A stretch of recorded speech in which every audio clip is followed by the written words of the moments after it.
We're going to go ahead and wait for a few seconds as Zoom lets those of you from the audience into the Zoom room.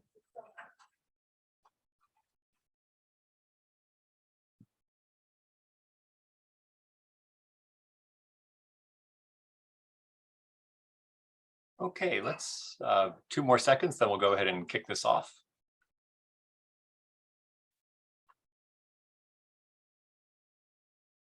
Great. Hello, everyone.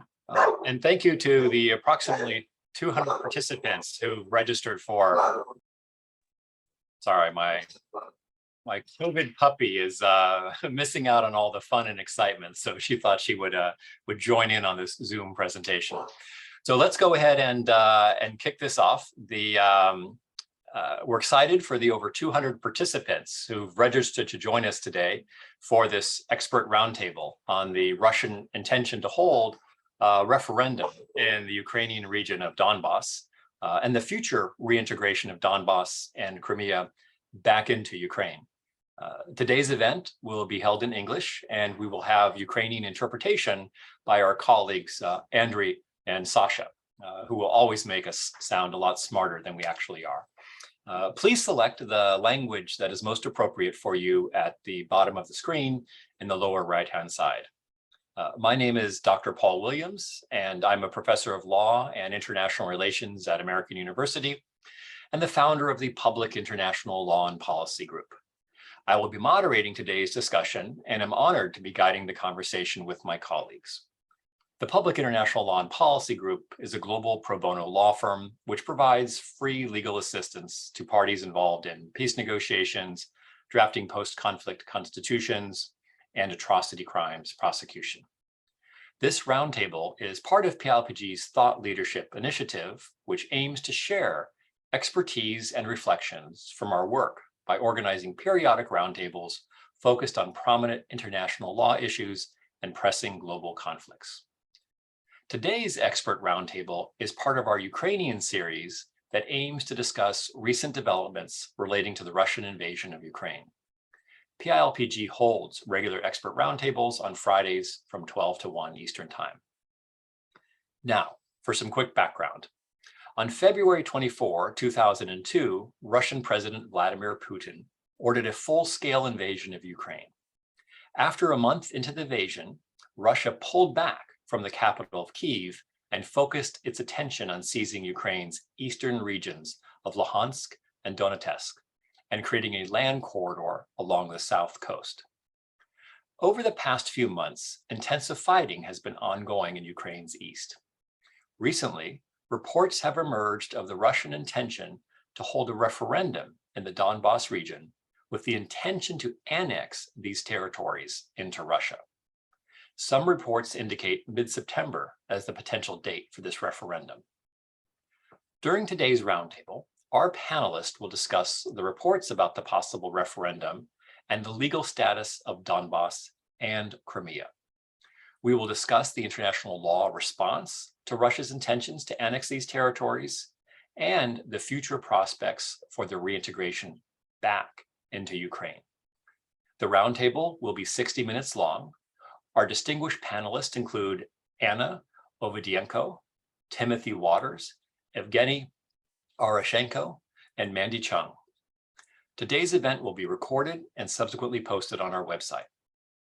We ask that you please submit any questions you have for our speakers using the Q&A function, and we will do our best to answer your questions throughout the event. Now, let me introduce our panelists. We are excited to have today Hannah Ovedienko, a legal expert of the Kharkiv Human Rights Protection Group. She is also a practicing criminal lawyer representing the most vulnerable categories of individuals and cooperating with the European Court of Human Rights. Currently, her activities are focused on documenting war crimes, collecting evidence of their commission, and preparing individual and group cases for international mechanisms. Welcome, Hannah. Thank you for introducing myself. Thank you. It's a pleasure to have you here. Me too. It's nice to take part in this meeting to discuss this important question. Thank you. And let's also welcome Professor Timothy William Waters, a professor at Indiana University School of Law. He is the author of Boxing Pandora, Rethinking Borders, States, and Secession in a Democratic World. He's also the editor of The Milosevic Trial, an Autopsy. Prior to becoming an academic, Timothy worked as a consultant on legal system reform for the Open Society Institute and on ethnic discrimination for Human Rights Watch. As a researcher at the International Criminal Tribunal for the former Yugoslavia, as a human rights officer in Bosnia for the Organization for Security and Cooperation in Europe, and also as a Peace Corps volunteer in Hungary. Welcome to the Roundtable, Timothy. Thanks, Paul. It's a pleasure to be here. Looking forward to it. Great. We also welcome back Evgeny Iryashenko, an analyst and advocacy officer at Crimea SOS, a leading Ukrainian NGO which monitors developments in Crimea and provides various types of assistance to victims of human rights violations in the occupied territory. Previously, Evgeny worked at Ukrainian think tanks, the International Center for Policy Studies and the Democracy House, where he analyzed the developments in Donbas and Crimea. Welcome again, Evgeny. Welcome. Thank you, Paul, for introducing me. Great. And we have Mandy Chung, an associate at Ropes & Gray in their healthcare group. Mandy's practice focuses on a wide range of regulatory and corporate issues faced by a diverse group of clients, including hospitals and academic medical centers. Before joining the firm, Mandy worked in a system of academic and teaching hospitals where she advised clients on a variety of legal issues, including privacy, academic research, and regulatory and physician arrangements. Recently, Mandy has been working quite intensively with PILPG on a pro bono basis to analyze and draft a white paper on the legality or illegality of the referendum Russia is planning to organize in Donbas and the legal status of Crimea and the Donbas area. Now, for full speaker biographies, please visit the PILPG website and have a look in the chat where they will be posted. Welcome, Mandy. Thank you, Paul. Happy to be here. Great. Well, now let's turn to the questions. Let me first turn to Evgeny. As we all know, the war in Ukraine did not start in February of 2022. In fact, it has been ongoing since 2014. Evgeny, can you please provide us some background on what happened in 2014 and what has been the role and status of Crimea and Donbas over the past 8 years? Yeah, you're right. Tragic developments in Ukraine did not start this year. They started in early 2014. Russia's aggression against Ukraine started with the developments in Crimea in late February and March of 2014. As we see, what happened in Crimea and what happened late in Donbas, these were two episodes of Russia's aggressions. Both episodes happened soon after Ukrainian people overthrown a pro-Russian regime of Viktor Yanukovych because of authoritarian trends and because of Ukrainian people who were striving for greater pro-European aspiration. And a common similarity between what was in Crimea and Donbas at the time was that Ukraine, after the Revolution of Dignity, experienced fragile state, was like a fragile state with fragile state institution who could not effectively react to militant revolts, which happened both in Crimea and in Donbas. As a result, Ukrainian government lost control over these two regions. However, there are certain differences between Crimea and Donbas.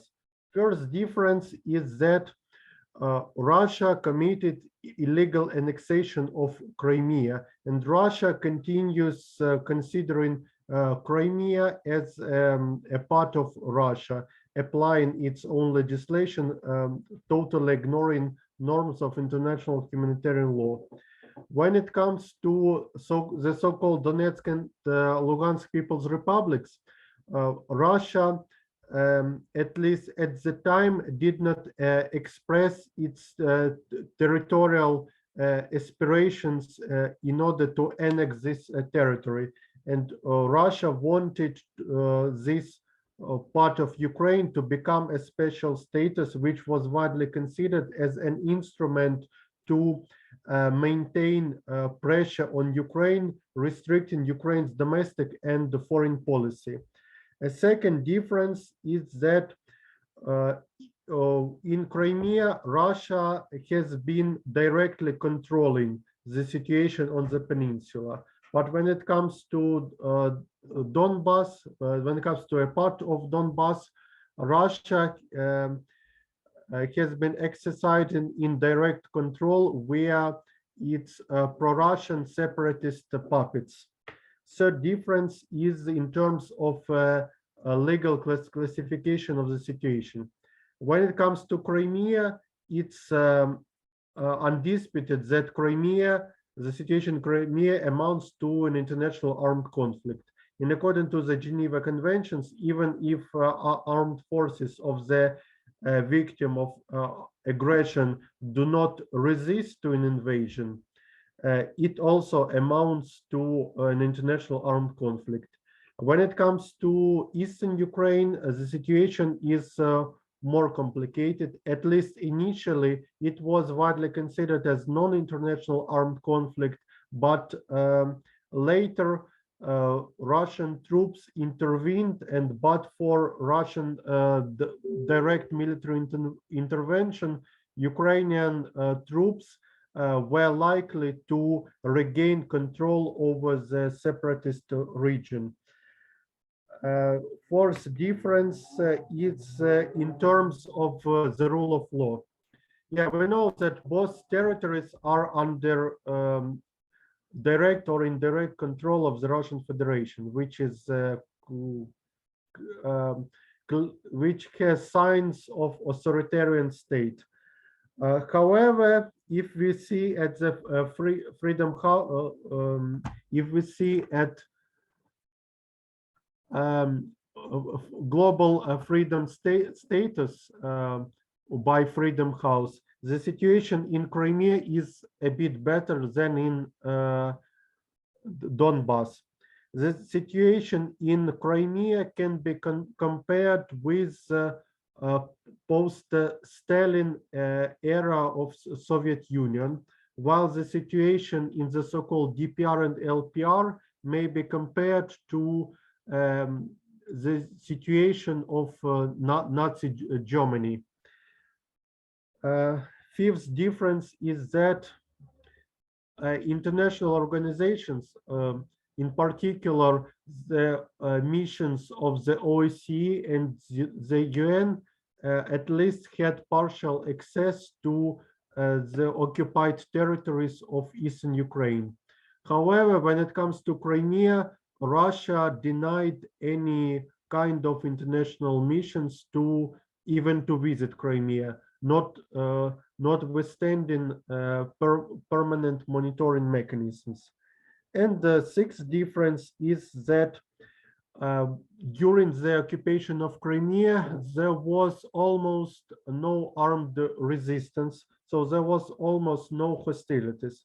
But when it comes to Eastern Ukraine, Ukrainian army fiercely resisted to both separatist armed groups and Russian troops, which later, after signing of the two Minsk agreements, evolved into low intensity armed conflict, which had been lasting till February of 2022. And final difference is that when it comes to Eastern Ukraine, the situation in Donbas had been always an agenda item of international negotiations. and Russia did not use its status as a signatory to the Minsk agreements. But when it comes to Crimea, Russia denied any attempt to raise Crimean issue at international level. And it was till 2021 when Ukrainian government initiated the first summit of the Crimean platform. Concluding, as we see, Russia's aggression started with developments in Crimea, and Russia's aggression must end up with the full deoccupation of the Ukrainian territory, including the Crimean Peninsula. Great. Thank you, Evgeny.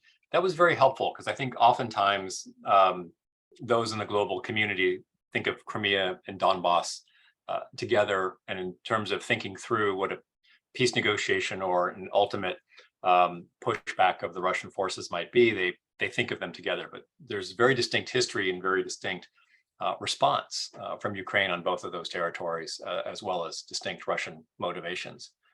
Let's turn now our next question to Anna. Initially, the Russians had intended, it seemed, from the battle plan to occupy most, if not all, of Ukraine. You know, they were on the highway heading towards Kyiv until they ran out of gas and then had to get towed away. The Russian objectives have changed. Can you walk us through a little bit why they've changed and what, in your mind, the current Russian objective might be with their aggressive use of force in Ukraine? Thank you. I decided to speak Ukrainian, so I changed the language на українську. Я хочу сказати, So I would like to say that, first of all, in the beginning, Russia wanted to conquer all the territory of Ukraine. Indeed, that was their plan A. Now the plan has changed drastically. So now Russia is focusing on southern areas in Kherson region and Zaporizhia region, and also some border areas in the east, which is Kharkiv and Donetsk and Luhansk Oblast completely. And this is because now objectively Russia does not have enough force to occupy all Ukraine. We think that they don't have enough troops to conquer even those territories, but still they aspire at the moment. The situation varies region to region. If you talk about Donetsk and Luhansk regions, there, as of now, Russia de facto recognized their independence, well, at least the independence of these two republics, DNR and LNR. These republics, following Russia's opinion, should be independent entities which later would be incorporated to the Russian Federation. With regards to other oblasts, like Kharkiv Oblast, Russia has occupied only part of this region, and they do plan a referendum in those areas too. As of today, the plan is to have the referendum on October the 4th. And the experts say that probably after the referendum, this territory would be completely annexed by the Russian Federation. It would not be considered as a separate entity. It would be just a part of Russia. With regards to Zaporizhia and Kherson oblasts, the situation is similar. There is this unofficial de facto government which is fully under control of Russia. They are the warlords installed by the Russian government, which manage these areas, sometimes in absentia or remotely, without visiting the place. But now there is de facto control by the Russian Federation of these areas, yet still they plan to have a referendum and incorporate and annex these areas in Russia. They have chosen these areas because essentially Russia tries to cut Ukraine off the access to the Black Sea and Sea of Azov. Previously, Russia also had some aspirations towards the Odessa region. They wanted to create this land corridor to Moldova and Transnistria, but the Ukrainian army has ruined those plans, and well, there's no chance it comes true. So now they want to cut Ukraine off at least part of the seaside, so all Sea of Azov and part of the Black Sea. And they want to impose their own government, and they will have the military and economic control. With regards to Kharkiv area, Russia thinks it's historically Russian, and they try to annex it into the Russian Federation. Also, with regards to the northern regions of Ukraine, at the moment, there are no activities, and it looks like they are not planning to occupy and annex them. This is, first of all, because they don't have the military capability for that, and also there is no political motivation. If in the south of Ukraine they need the land corridor along the sea, in the north they don't have the political motivation, which would be similar. However, we understand that if Russia imposes its control over the southern regions, later they might try to do the same in the northern regions. But the legal status of these territories now is very interesting. There are some de facto governmental entities, but it's not really full spectrum of governmental services. The courts are not working there, for example.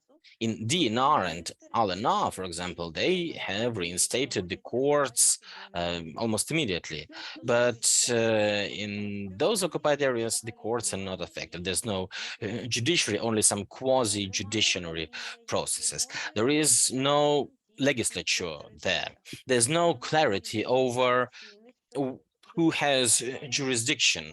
There is no even clear ruling that the Russian legislation is applicable there.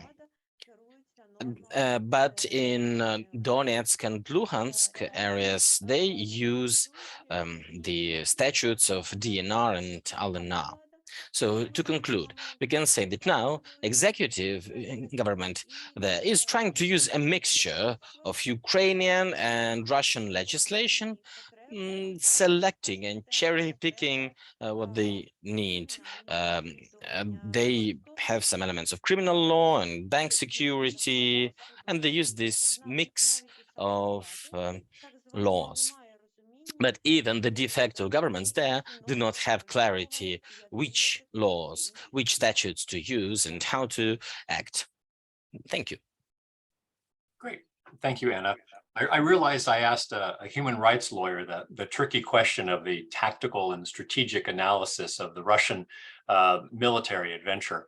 That was a phenomenal presentation. I think you made all of the military strategists envious of your ability to put into plain English what the Russians had initially intended to do and what they've scaled back and what their future plans might be for infringing upon the territorial integrity of Ukraine. Let's now turn to Mandy. And Mandy, can you walk us through a little bit of this notion of territorial integrity? What is it? Where does it come from? Why does it matter? And how is the principle of territorial integrity applicable to the Russian war of aggression against Ukraine? Sure, Paul. And before I dive into your question, I'd like to say thank you to PILPG for allowing myself and the rest of the Ropes and Gray Pro Bono team to partake in such an amazing and unique opportunity to work on such an important project and allowing us to co-sponsor this event. And I have truly enjoyed this opportunity and really appreciate being here. So back to your question about what territorial integrity is. It's important to recognize that this is not an international law concept that was created by the United Nations, even though it is one of their primary principles in the UN Charter. The concept of a country recognizing other countries' borders has been built over time and throughout human history, and the ability for us to maintain world order is rooted in the global recognition of territorial integrity. And so there are a limited number of rare exceptions where we can diverge from this system and borders can be modified, but to maintain global security and peace, we as an international community want to keep these to a minimum. And a country cannot simply invade another country's borders and then stake a claim of ownership to their territory and land. Within a country, marginalized groups or regions of a country cannot just decide to secede and change the country's borders unless there are very unique circumstances present. And so when we talk about self-determination, which is what Russia is relying on in their upcoming referendum, we're talking about the right of people within a country to be free of human rights violations and have proper political representation and not be alienated from the country's political institutions.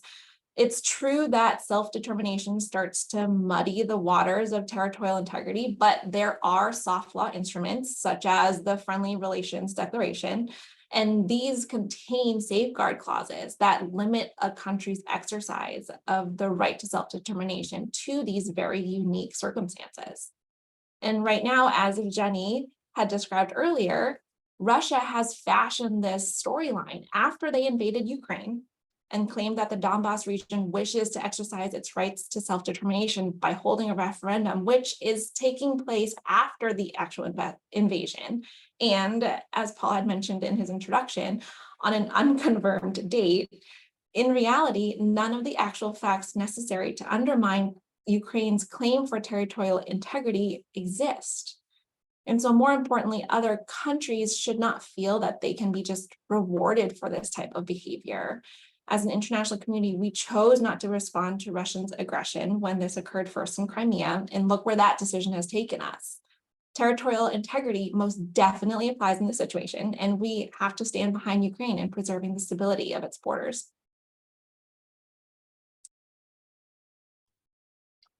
Thanks, Mandy. I now understand territorial integrity and self-determination. So for those of my students who've dialed in for this webinar, you'll probably hear me say the same thing this afternoon in class. I'll be paraphrasing Mandy. Let me turn now to Timothy. Timothy, this is a bit of deja vu, the whole talk of a referendum of secession from Ukraine and annexation or attachment to Russia.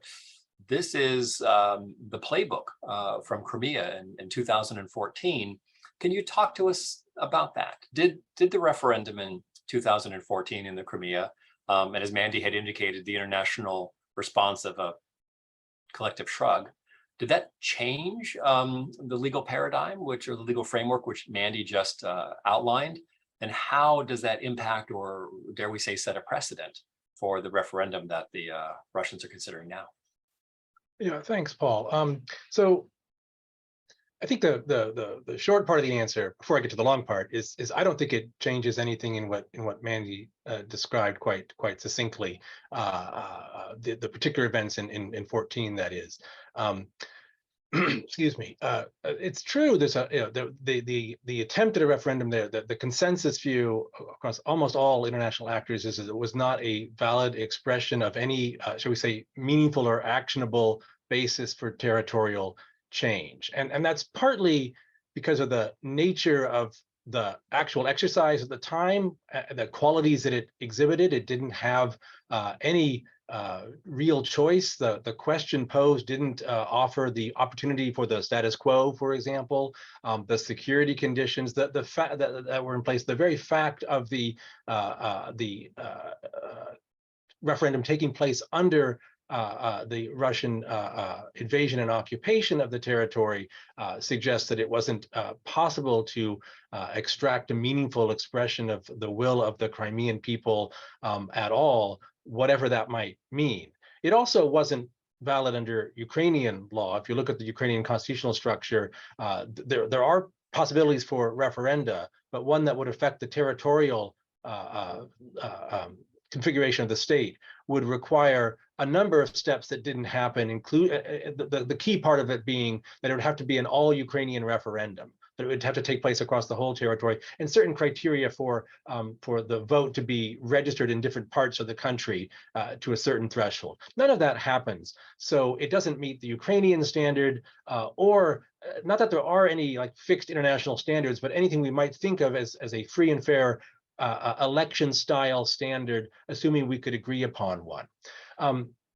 It is a separate question. I think it's worth noting, separate question, what the result of a fair referendum would have been and what its legal value would have been. And I think those are both, in a sense, open questions. As a lot of people have observed that as you mentioned before, Crimea is different from the East and other parts of the country in many ways, including in the sort of demographics and sentiments of the population there. And many observers have suggested that ironically, had the Russian government actually engaged in a free referendum, they might have gotten a very positive result for themselves at that time in Crimea.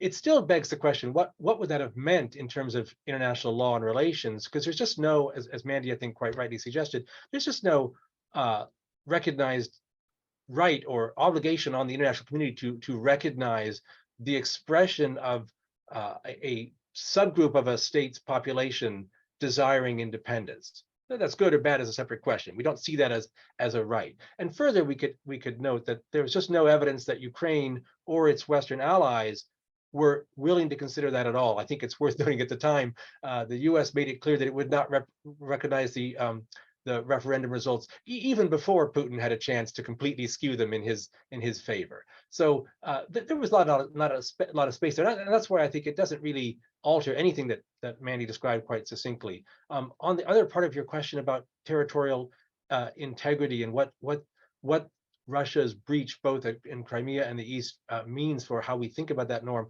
I would not so much disagree with Mandy, but make a slight let's say modification of the argument. Territorial integrity is a pretty recent norm. It's really not something that we recognize in the state system prior, frankly, to World War II. Some people read back a little before that, but that's mostly backward reading. And that's important because what that tells us is it isn't actually an essential feature of a global legal order, full stop. It's a feature of this global order, and it's worth considering the conditions because there's a lot of evidence that this order is rapidly altering and degrading precisely at the points of things like norms around aggression and territorial integrity, so that we might want to think about where we're heading for good or ill. But I agree that in the order we live in now and have since the Second World War, there are really clear norms regarding defense of territorial integrity, non-aggression, and we could think of all of the charter and all the way down the line. The problem, I think, that we want to be alert to is those are the norms. What's the forum for decision and execution of them? We saw in the spring at the UN Security Council and then at the General Assembly, the incapacity of our current system, or shall we say, operating as it is designed to not reach decisions on these questions, precisely because of the nature of the actors involved, Russia being a permanent member of the Security Council, and the General Assembly not really having that kind of authority.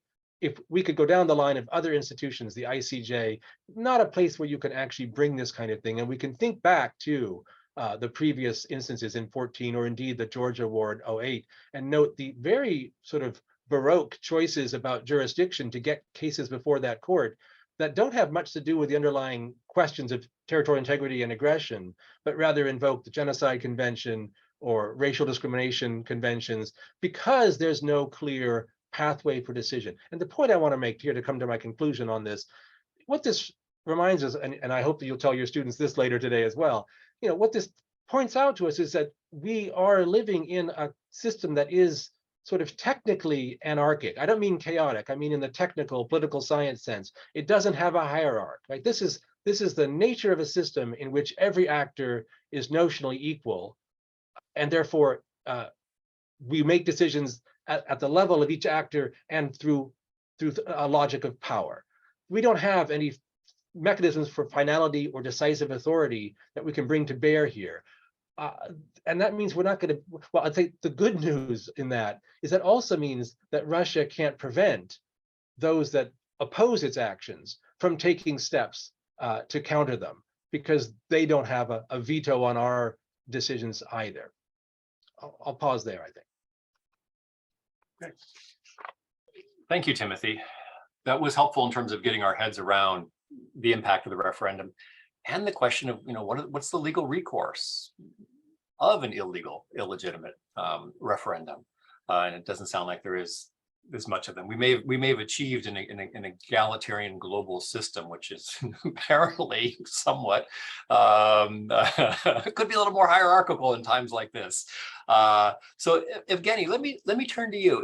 In light of Mandy's analysis and Timothy's analysis and the fair certainty that the Russians are going to hold a referendum in the Donbas and put their thumb on the scale of the outcome, as they did with Crimea. What is your reaction to this? What is your analysis? What can Ukraine, what can the international community do to identify, call out the illegitimacy of this referendum and preserve the legal options of Ukraine for eventual reintegration of Donbas and Crimea back into Ukraine? Thanks, Paul. Initially, Russian authorities announced that they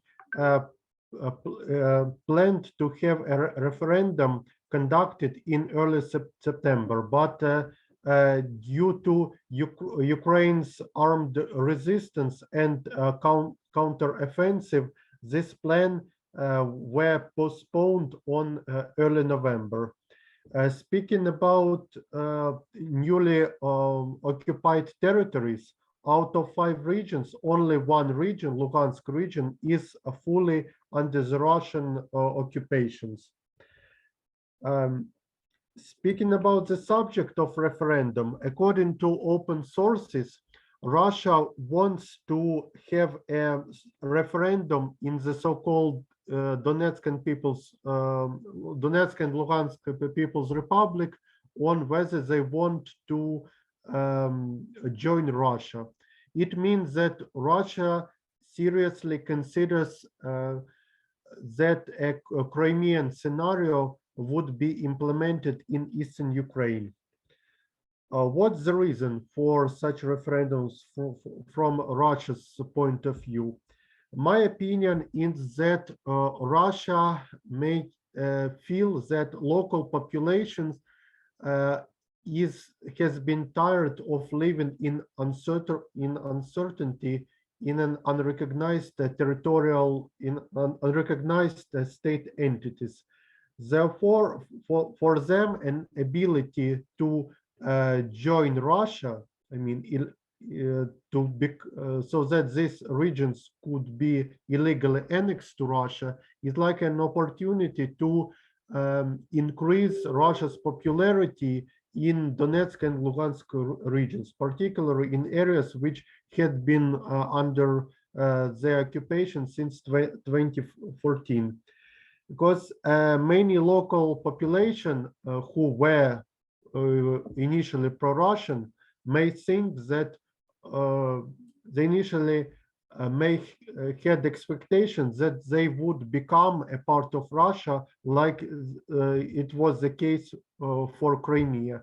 But they may have realized that Russia used them only as an instrument of war against Ukraine.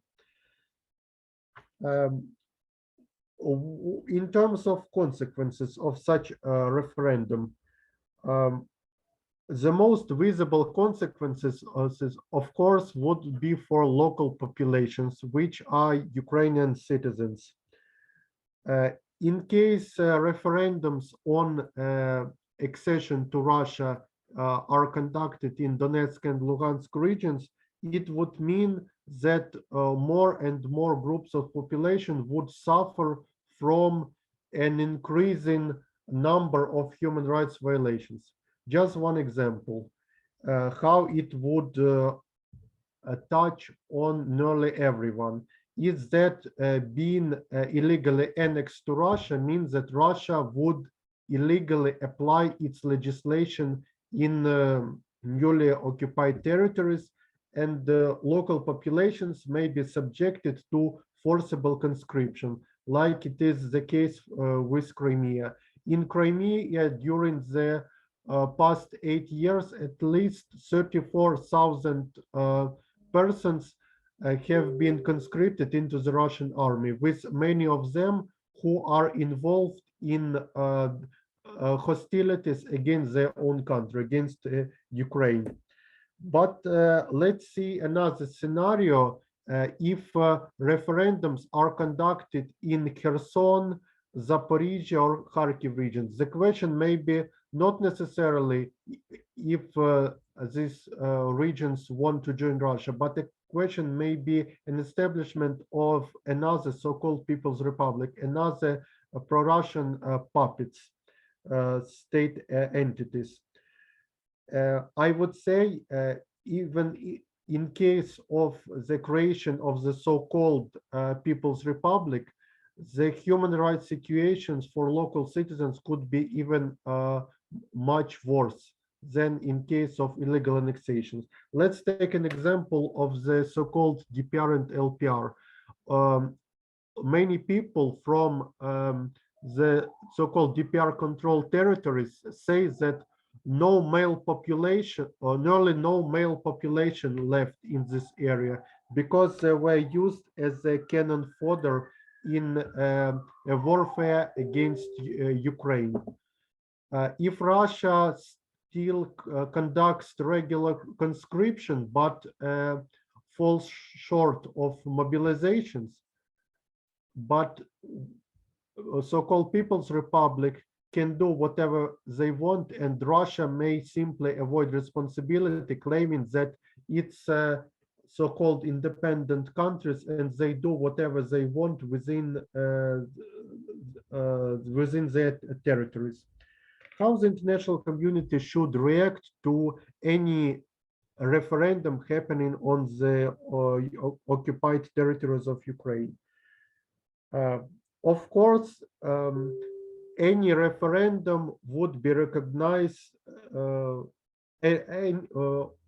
any kind of referendum would be recognized as null and void, and any country which recognizes results of referendum must be sanctioned. Again, any persons who were involved in this organization of such illegal referendums, of election commissions, they must be subjected to personal sanctions. And the final remark is that the international community should increase comprehensive assistance to Ukraine, including military assistance, so that Ukraine could more effectively exercise its right to self-defense as enshrined in the UN Charter, and regain control over its own sovereign territories, not only eastern Ukraine, but southern Ukraine and Crimea as well.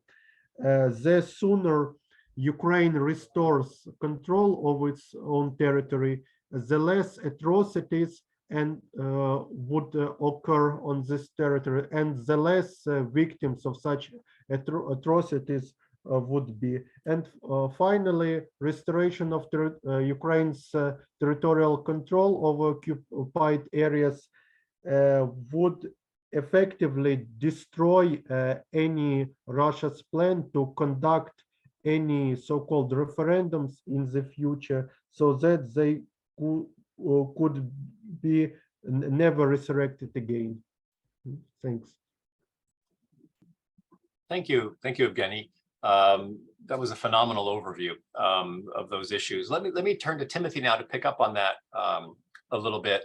And it's fairly clear from your earlier comments, from Mandy's comments, that the Russians don't maintain legal control ownership over Crimea or the Donbas.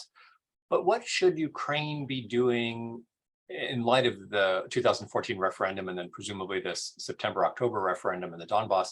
What should Ukraine be doing in order to preserve its legal right?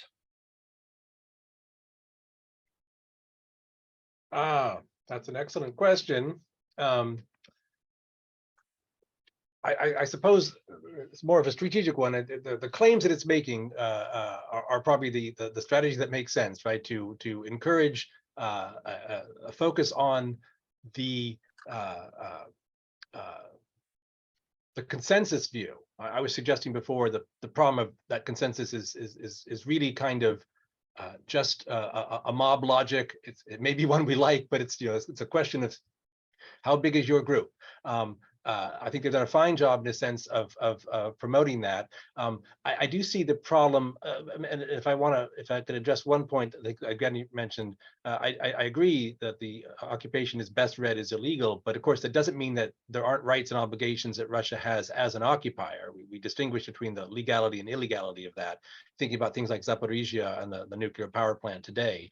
But that's not going to get them to annexation. So I think acknowledging and working with the occupation as a fact doesn't in any way harm Ukraine's position strategically. Right? They can acknowledge that and make claims on the basis. That's one element we could think of.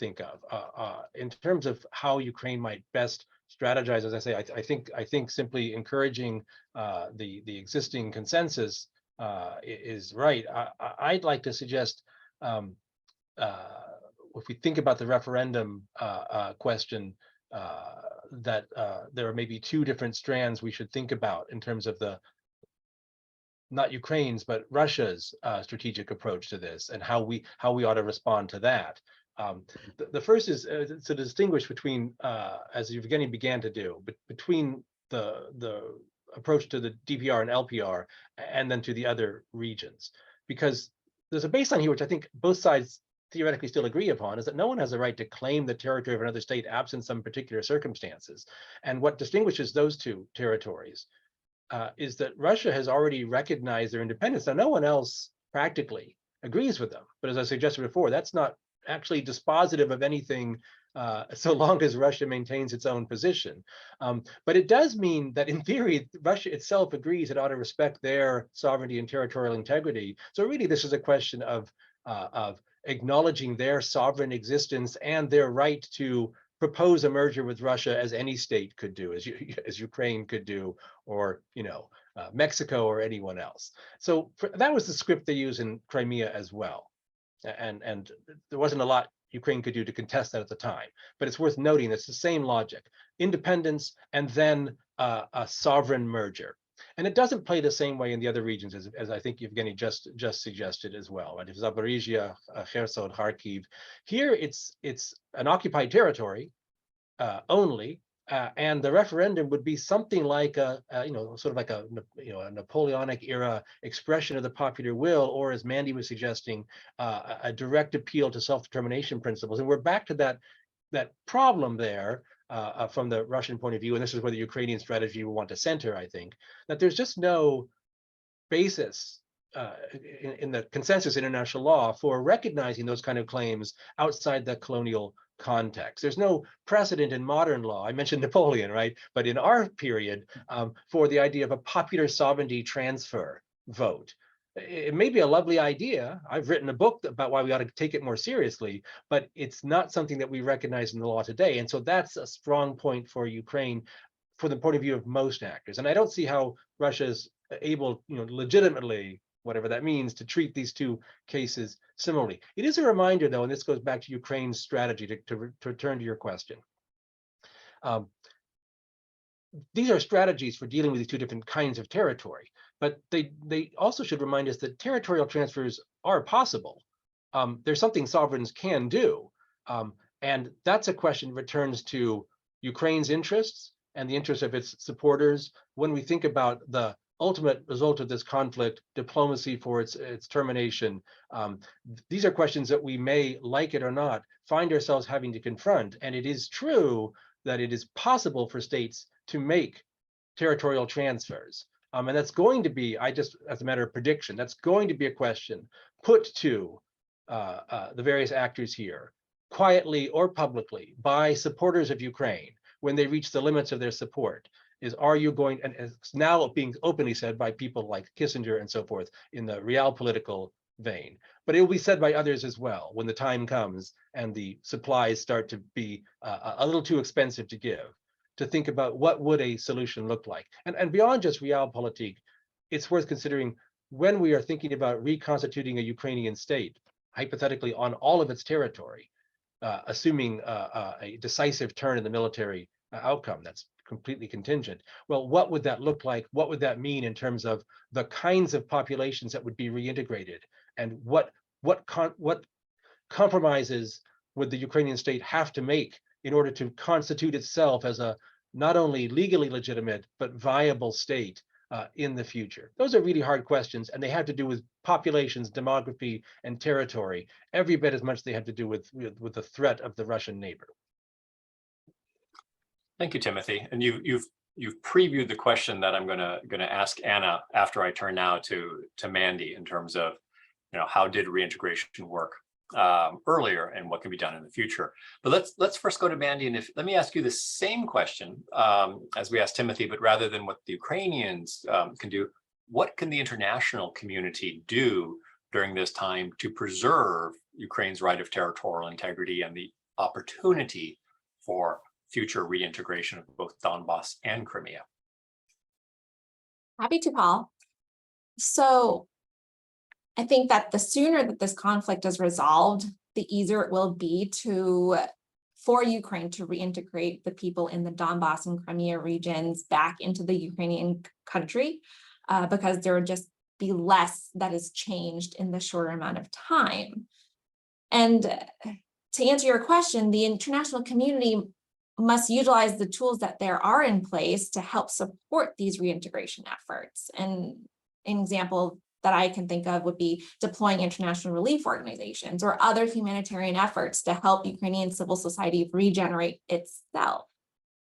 And I think along with this comes the right financial assistance and targeted guidance from the international community and other international organizations that have the ability to address existing knowledge gaps and implement changes that are going to result from the events that have occurred.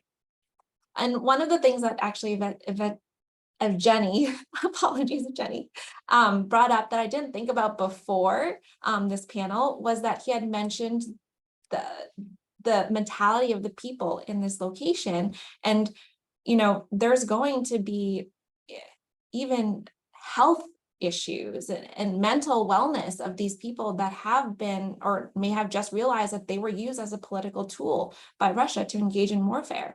And so for these reasons, Ukraine will need to turn to the expertise and the experience of global relief organizations that have dealt with similar situations and have the training and are equipped with the effective tools to react to this circumstance appropriately, in which Ukraine may not have right now.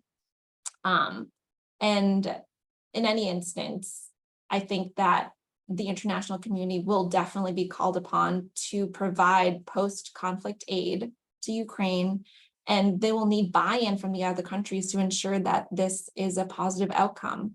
It's not like Ukraine is recreating a state from 20 years ago where the people of Donbas do not know the Ukrainian history or the language right now. And that's important because right now, Ukraine's history in these regions is not merely just a memory. Thank you, Mandy. Let's now turn to, for the last word, to Anna, and let's end on the positive scenario. Timothy sort of previewed that if there was a continuing evolution of the Ukrainian military capabilities, and the Russians come to the negotiating table to essentially apologize and disengage from Donbas and Crimea. I know it's remote, but when on a positive note, what lessons learned for Ukraine from earlier efforts at reintegration of some of the Donbas territories after 2014? What went right, what went wrong, and what are you and your Ukrainian colleagues planning for in terms of an effective reintegration of these territories? Це дуже важливе питання, насправді. That's a very important question indeed. Before the war, Ukraine tried to adopt some laws on reintegration of the territories. And there was even an ironic joke that the law has been enacted one day before the full-scale invasion. So there was a draft law which would foresee the consequences of the reintegration, and even it would recognize some papers issued in Donetsk and Luhansk oblasts. Well, with the Crimea, it was a bit more difficult because Russia integrated it completely. But yeah, that draft law partially resolved the issues with the criminal liability and other important matters, which now Ukraine will have to deal with again. But that law, which had been enacted now, is making no sense, because in the new realities, the situation is going to be completely different. When Ukraine will push the Russians back, then we'll have to decide it all over again. There are some good practices. For example, when we talk about the criminal liability of the collaborators, those who fought on the side of the enemy, there were long discussions going on in Ukraine, but there was some consensus on who should be recognized as the collaborator of the occupation government. For example, if a teacher or a doctor works for the government, it's only logical that they should not be recognized as collaborators. However, previously in the society, there was even some understanding that those doctors who are helping the enemy should also be held liable. Unfortunately, after the war, I mean the full-scale invasion, this attitude can change. Even now, among the lawyers, there are opinions that a collaborator or an accomplice should be not only the combatants, not only those who took part in these quasi-governmental structures, but those who just stayed and continued working in hospitals, in schools, in companies. It really would be a painstaking topic for the society, and it would be a painstaking topic for the reintegration of uh, the occupied areas, because people had to survive in these occupied areas. They had to work, well, even if it was work for the enemy. Another issue is the recognition of facts, deeds, or contracts concluded in the occupied areas, especially if this war takes years. In this case, for example, children born in these territories, and deaths, and contracts and transfers and dispositions of property, also marriages or divorces, for example. All these acts in the occupied areas, well, there would be a big question whether Ukraine recognizes all these facts and acts and deeds if it was not in line with the legislation of Ukraine. At the moment, Ukraine has no response to this. Before the full-scale invasion, Ukraine only recognized births and deaths in the occupied areas, even if the documents were issued by the de facto governments. Other documents, well, they would have to go through court. But now there are millions of people under occupation. So the matters of family relationship and civil relationship, it would be very, very important after the victory, just as criminal liability matters. If Ukraine doesn't recognize all these facts and deeds, it would cause a huge deal, and it will be a lot of issues, because there will be restitutions, there will be reversals of deeds, also marriages would be deemed null. It would be a lot of problems for Ukraine. So I think Ukraine has to start preparing draft laws right now. At the moment, there's not a single draft law even in discussion, but I hope that quite soon we will have first draft laws on the reintegration of these areas. Thank you, Anna. It's a lot to think about when it comes time to reintegrate the Donbas and Crimea back into Ukraine. That's all we have time for today. I wanted to give a huge shout out to Andriy and Sasha. Hopefully they didn't interpret too fast for everyone. And thanks for them making us sound smarter than we actually are. Also a huge shout out to Ropes and Gray, one of PILPG's pro bono partner law firms, which has done phenomenal work for PILPG, for our Ukrainian colleagues and clients. So very grateful for that. And to Anna, Evgeny, Mandy, and Timothy for your great insights and for taking your time this afternoon and on this Friday evening to share with our over 200 folks who've dialed in for this panel. Have a great weekend, everyone. Thanks very much. Yeah. Thank Thank you you. very much. Thank you. Yeah.